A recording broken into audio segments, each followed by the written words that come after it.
สบายดีแรงมื้อนี้เฮาสิมากินแกงหน่อไม้นี่อันนี้ก็เครื่องใส่แกงหน่อไม้เฮามีเห็ดโชคดีมื้อนี้เฮามี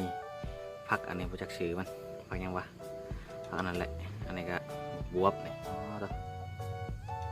ผักคะฮู้แล้วนี่ผักคะนี่หอมดิ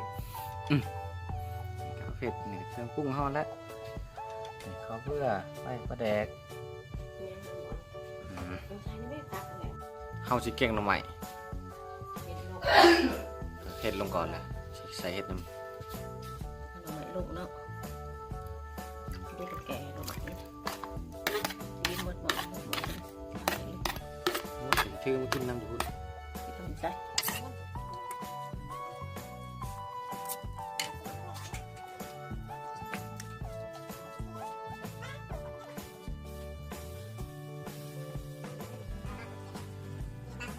นอกจากที่ต้องปลาแดกใส่น้ำมันเคี้ยวงาม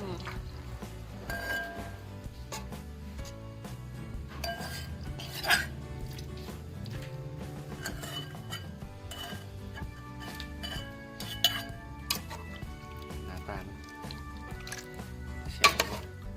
นี่ขาวค่ะเขาเบื่อ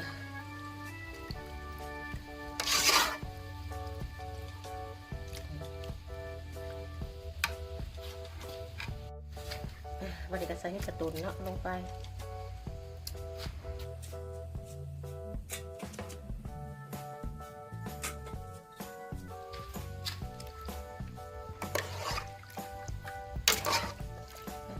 ดอกเห็ดไม่ใหญ่ใช่ไหม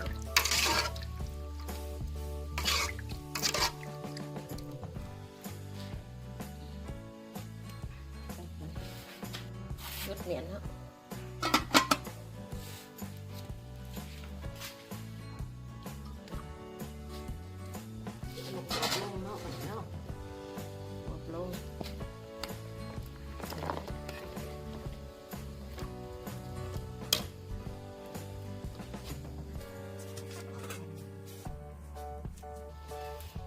ต้องก็แดกใส่เนาะ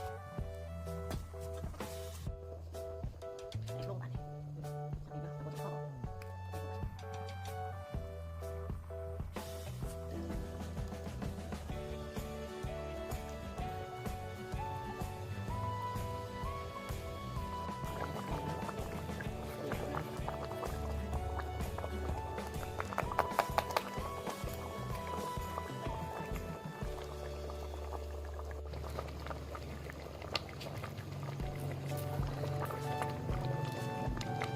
ก็ทำไมน้ำคือเสาอะ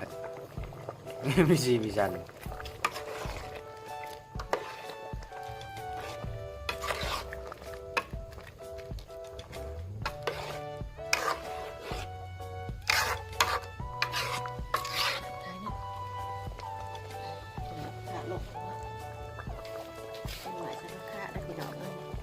ข้าวบนนี้ชื่อน้อยใช่ปะคะชื่อเรียก10,000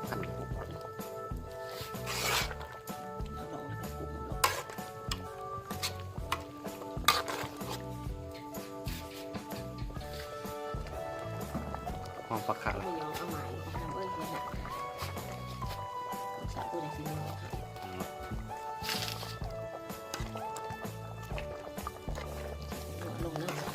จะนั่นมันให้ควันก็ได้